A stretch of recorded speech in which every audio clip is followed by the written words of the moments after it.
Saham adalah salah satu instrumen investasi yang paling cocok kalau kita mau berinvestasi jangka panjang.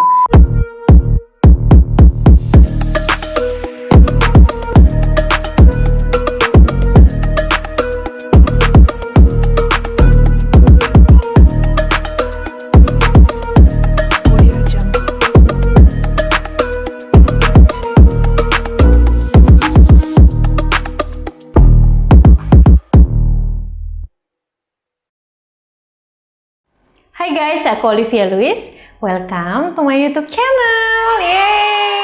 Jadi ini adalah video pertama aku dari setelah sekian lama. Sebenarnya dulu aku udah pernah upload video, tapi itu udah lama banget. Jadi aku mau rebranding YouTube aku dan aku mau seriusin di tahun 2002 ini. Oke, jadi di video pertama ini aku mau ceritain asal mula atau kenapa sih aku bisa terjun di dunia saham atau bisa mulai investasi saham. Ceritanya adalah kita flashback ke tahun 2018. Pada saat itu aku lagi hamil anak kedua, yaitu Clement namanya ya. Jadi aku hamil pokoknya waktu itu sekitar mau akhir tahun, aku tuh kepikiran gimana ya mau nyiapin dana pendidikan anak-anak nih, karena udah mau punya anak kedua kan. Terus anakku yang pertama waktu itu usianya udah 2 tahun. Mungkin dari kalian tuh bingung ya, kenapa kok anak aku masih balita, yang satunya masih di dalam perut, aku kok kepikiran udah mau siapin dana pendidikan gitu. Kenapa nggak nanti-nanti aja? Karena biasanya anak-anak itu punya rezekinya sendiri. Itu yang sering aku dengar dari mulut orang-orang gitu ya. Tapi sebenarnya gini, mungkin setiap manusia ketika dia besar di lingkungan atau di background keluarga yang seperti apa, itu mempengaruhi gaya berpikirnya. Begitu juga aku. Jadi karena dulu mamaku adalah seorang single parent dan sempat kesusahan bisnisnya waktu aku SMA, sehingga aku harus sempat putus sekolah dulu, lalu aku bekerja, baru bisa lanjutin sekolah, dan baru kerja lagi, dan baru bisa bayar kuliah sendiri. Nah inilah yang jadi alasan aku kenapa aku berpikir aku harus siapin dana pendidikan sedari dini untuk aku jaga-jaga. Karena aku nggak tahu masa depan seperti apa. Nah, waktu di tahun 2018 itu, suamiku masih kerja di salah satu multinational company yang bergerak di oil and gas. Pada saat itu, income kami hanya single income, alias suami yang bekerja. Jadi aku hanya sebagai ibu rumah tangga. Jadi ketika menikah, aku udah nggak kerja sama sekali. Nah, karena hal ini, kita tahu dong kalau misalnya seseorang bekerja di sebuah perusahaan, gajinya berapa, setiap tahunnya kenaikan gaji cuma berapa, itu biasanya kan ketaker kan, kecuali misalnya naik pangkat. Nah, karena waktu itu cuma single income, terus aku juga berpikir kalau misalnya ke depan nantinya ada apa-apa, kalau misalnya aku harus berada di posisi mamaku sebagai single parent, maka apa yang harus aku lakukan? That's why mumpung suamiku juga usianya masih produktif, masih punya income yang tetap, aku berpikir untuk siapin dana pendidikan anak-anak sedari dini. Jadi minimal kalau misalnya nanti ada apa-apa di tengah jalan ya, ada apa-apa tuh kita nggak pernah tahu ya, umur orang atau apapun itulah gitu. Kedepannya paling enggak uang kuliah untuk anak-anak aku ini sudah siap. Nah, syukur-syukur nih ya kalau misalnya nanti ternyata nggak ada halangan sampai anak-anak gede berapa belas tahun kemudian, lalu ternyata papahnya punya rezeki gitu ya, punya berkat, ternyata kita bisa langsung bayar cash uang kuliahnya, itu ya nanti urusan lain gitu. Yang penting aku punya plan A dulu untuk jaga-jaga.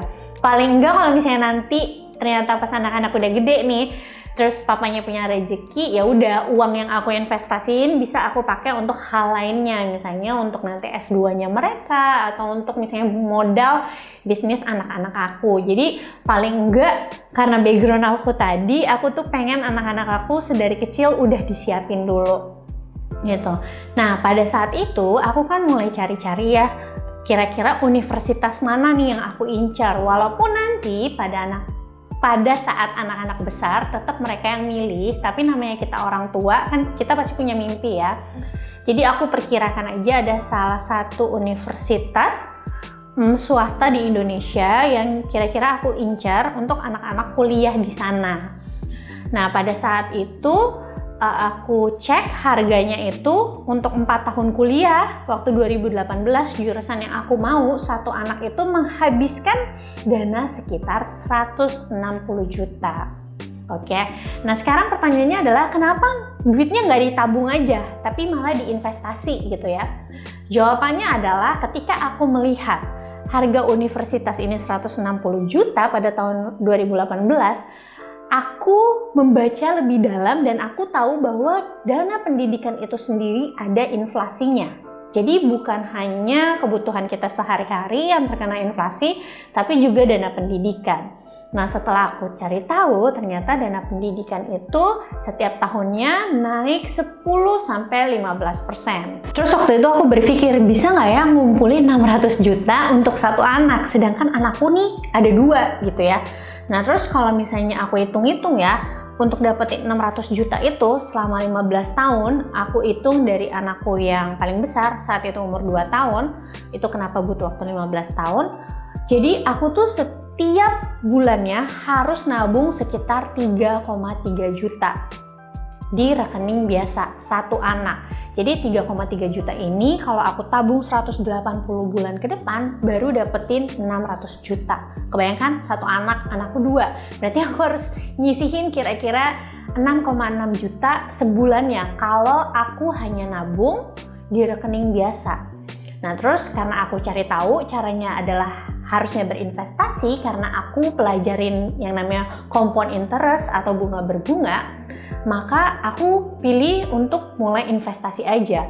Dan kamu tahu nggak sih, dengan cara berinvestasi, itu uang yang aku perlu sisihkan setiap bulannya sangat jauh berbeda. Jadi hitungannya adalah, kalau misalnya aku berinvestasi di instrumen investasi yang kasih return 12% per tahun, maka selama 180 bulan ke depan, aku hanya perlu nyisihin duit 1,2 juta rupiah untuk dapetin 600 juta. Bedanya jauh banget kan? Kalau nabung di rekening biasa itu 3,3 juta, sedangkan investasi yang returnnya 12% per tahun, itu aku hanya perlu sisihin 1,2 juta per bulan. Dan kamu tahu nggak sih, kalau misalnya kita totalin si 1,2 juta per bulan ini dikali 180 bulan, itu hasilnya adalah 216 juta. Artinya apa? Artinya aku cuma perlu ngeluarin duit 216 juta secara total untuk dapetin 600 juta. Berarti lebihnya sekitar 400 jutanya adalah bunga yang dihasilkan oleh investasi tersebut. Kebayang kan? Jadi menurut aku investasi itu kendaraan yang paling efisien dan efektif kalau kita punya financial goals. Terus kenapa alasannya aku pilih saham? Karena setelah aku pelajarin, saham adalah salah satu instrumen investasi yang paling cocok kalau kita mau berinvestasi jangka panjang.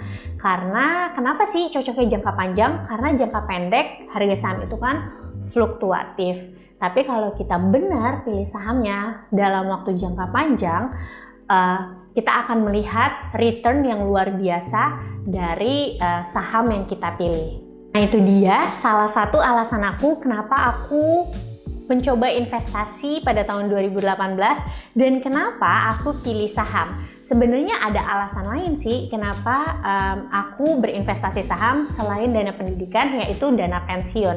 Hanya karena waktunya sudah terlalu panjang, kita bisa bahas cara aku nyiapin dana pensiun aku di video selanjutnya. Oke, sekian dulu cerita dari aku. Jangan lupa kamu subscribe, like, dan komen. Kamu sharing juga ya, kira-kira kamu punya financial goals apa aja dan apa alasan kamu mencoba investasi. Oh ya, jangan lupa follow juga Instagram aku olivialewis04 dan juga TikTok aku olivialewis.04 di bawah ini. Oke, sampai ketemu lagi di next video. Bye!